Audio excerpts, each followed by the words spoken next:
Welcome to the Deep Dive. Today we're taking quite a fascinating detour. We're looking into reproductive medicine. Our sources are really digging into this key intersection point.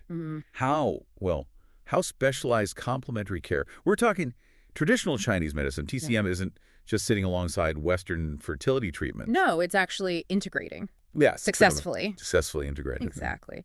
So our mission today really is to zero in on the path forged by acupuncturist Mike Berkley and the Berkley Center for Reproductive Wellness. Okay. What the sources show us is this really carefully built integrated approach. And it's offering, a lifeline. A lifeline for couples, individuals, often people who've tried conventional methods for years. Right. And haven't had success. Precisely. Years of unsuccessful cycles. And the thing that really sparks this whole field, it's an incredibly personal story. It's like the proof point that started it all. Yeah, it really is. We found out that back in the 90s, Mike Berkley and his wife, Nancy, they were facing their own infertility struggle. And the diagnosis sounds pretty tough. It was complex. Poor sperm morphology for Mike, low motility. Right, and Nancy was dealing with anti-sperm antibodies, so issues on both sides. Wow. Okay, so instead of jumping straight into, say, IVF. Right, instead of going right for the high-tech options, they looked into complementary approaches first. They tried acupuncture and herbal treatment. And the result? Genuinely transformative. Nancy conceived naturally. Within 3 months of starting the treatment. Yeah. Yeah, and their son, he's 29 now, he's basically the living proof that this approach could work. So that personal crisis just immediately became this powerful clinical insight. Like, hang on, this proactive complementary stuff could actually work where maybe the conventional view had hit a dead end. Exactly right. That experience, it wasn't just, a happy ending. It really highlighted the absolute need for personalized protocols in reproductive health. It showed that preparing the body, addressing these underlying systemic imbalances, it could overcome factors that high-tech medicine often tries to, bypass or only treats once there's a clear problem. And this wasn't just a casual switch for Mike Berkley, was it? Going from patient success to becoming a clinical expert, he really committed. Oh, absolutely. Years of serious study. How long are we talking? Okay, so 4 years studying acupuncture. Really rigorous stuff at the Pacific College of Oriental Medicine in New York. Right. Then 2 more years focused just on complex herbal medicine, getting the formulations right. Wow. And he got nationally board certified in both acupuncture and herbal medicine. And what's really striking, based on the records we looked at, is that this deep dive into study led to something pretty huge for the field. He became the very first acupuncturist in the United States to specialize exclusively in fertility issues. That focus, that's what made the difference. Yeah, that kind of hyper-specialization, that created the foundation for the Berkley Center for Reproductive Wellness. He founded it in '98 in Manhattan. Okay. And the key thing here, it wasn't just, another general TCM clinic popping up. It was the first complementary medicine clinic in the U.S. solely dedicated to reproductive challenges. Solely. So everything was tailored from day one. Every protocol, every diagnostic approach, every single treatment. Optimized right from the start for fertility patients. And, for anyone listening who might be going through treatment, access to a specialist is everything. Absolutely. And this center seems to have really prioritized making their care easy to get.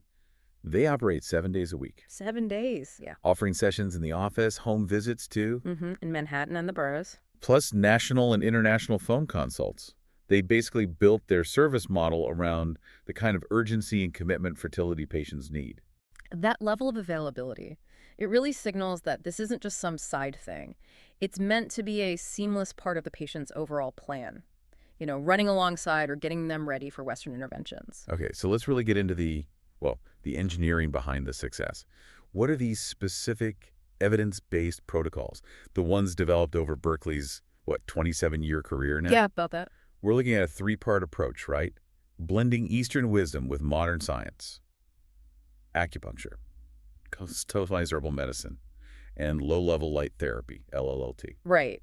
And that specific combination is crucial. It's designed to address the body's internal environment, optimizing things at a cellular level, which in turn dramatically improves the chances of success for any procedure that follows. Let's start with the timing, because I think this is one of the most, eye-opening things in this whole deep dive. The acupuncture protocol, typically twice a week for 3 months.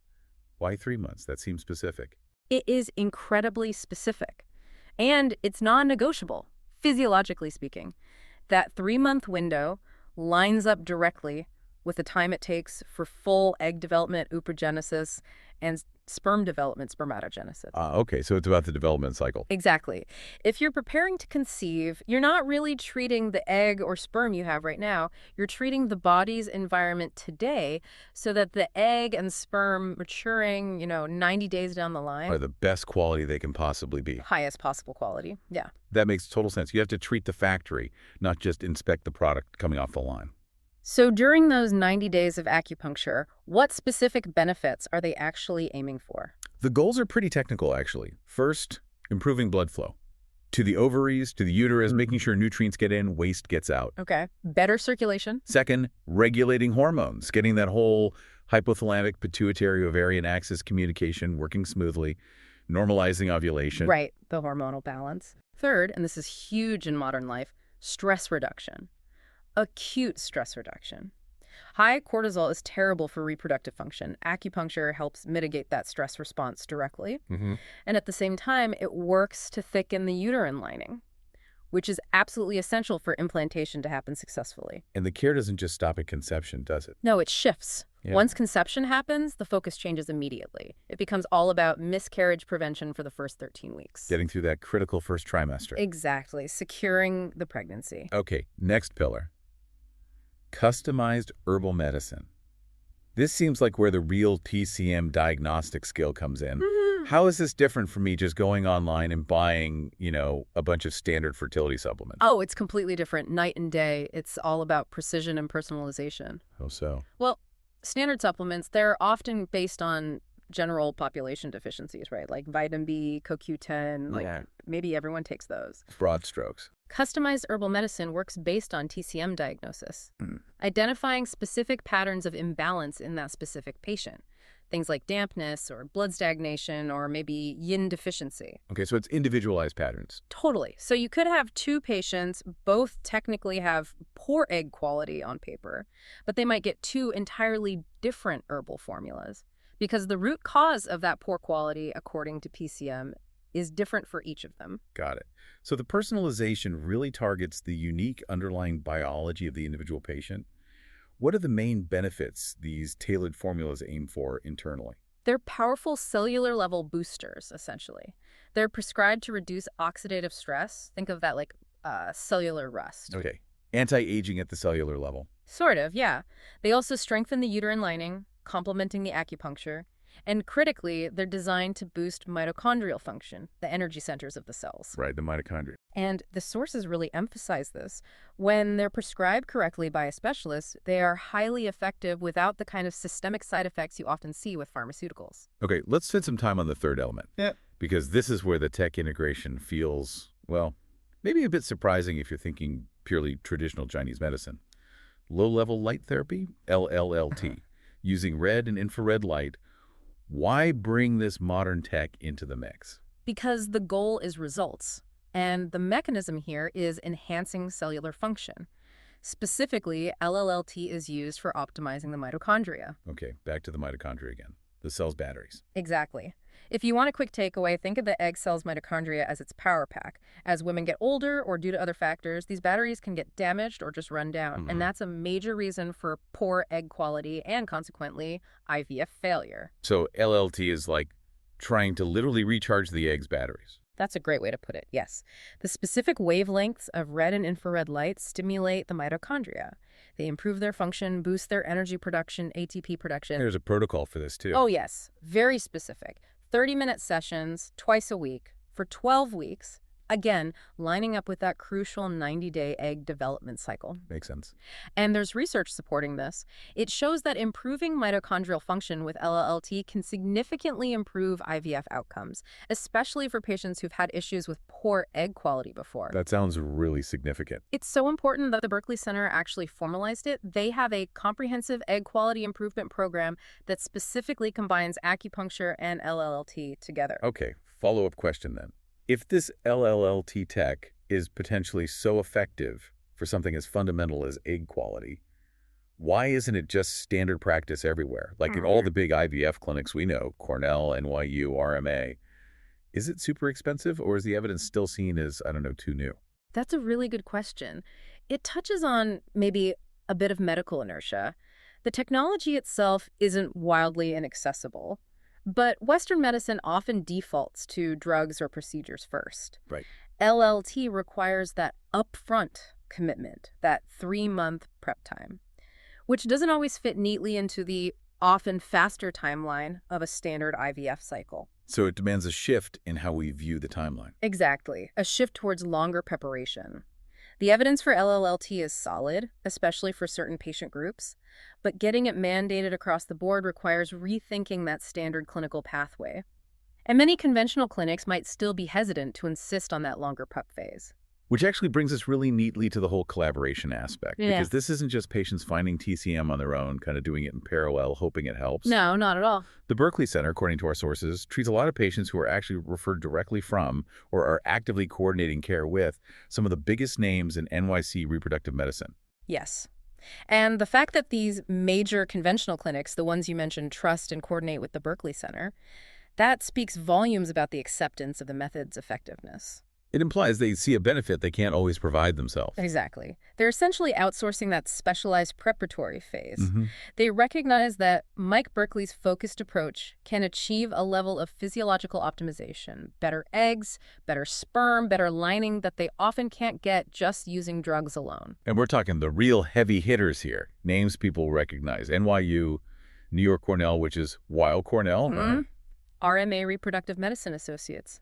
Columbia, CHR, the Center for Human Reproduction, CCRM, Shade Grove. That's basically the whole New York City fertility landscape, or a huge chunk of it, acknowledging and using this complementary expertise. And why does this integration matter so much? It's simple, really. These patients, often folks who've had cycles fail before, they're looking for anything that maximizes their chances next time. They want the absolute best quality eggs and sperm possible going into their IVF or IUI cycle. So the Berkley Center handles the groundwork. Right. The preventative care, you could call it, stress reduction, optimizing that uterine lining, boosting cellular energy with herbs and LLT. They build this robust physiological foundation. Which then leads to a much higher chance of success when the Western procedure, the IVF or IUI, finally happens. It's truly aiming for the best of both worlds, working together seamlessly. That deep, really holistic view, treating the whole person's system over 90 days, not just managing the cycle itself that seems to be the absolute defining feature here, and why the integration works. It completely reframes what preparation means in fertility care. Yeah. It connects the dots between, the mind, stress levels, cellular health, and actual reproductive function in a really targeted, specialized way, maximizing resilience before you bring in the expensive high-tech interventions. So wrapping this up, what's the core takeaway for you, the listener? I think it's that the decades of success stories coming out of the Berkley Center really show the powerful results you can get when this kind of deep specialization, backed by evidence using complementary medicine, is applied. Mm-hmm. It proves that the path to fertility success often requires, patience, personalization, and a real commitment to building that optimized, holistic foundation first. And it really does raise a bigger question for the whole field of reproductive medicine, doesn't it? How so? Well, if these optimized protocols, the ones targeting underlying cellular health, like using LLT for mitochondria, if they can significantly boost outcomes even after multiple IVF failures, Yeah. then what does that suggest about maybe needing to incorporate this kind of cyclical long-term prep, that rigorous 3-month protocol maybe, into all assisted reproductive treatments as standard practice? You really have to weigh the value of investing that time up front, using specialization to optimize the body's own resilience, instead of maybe just rushing straight to the most technical procedure available. Something to think about.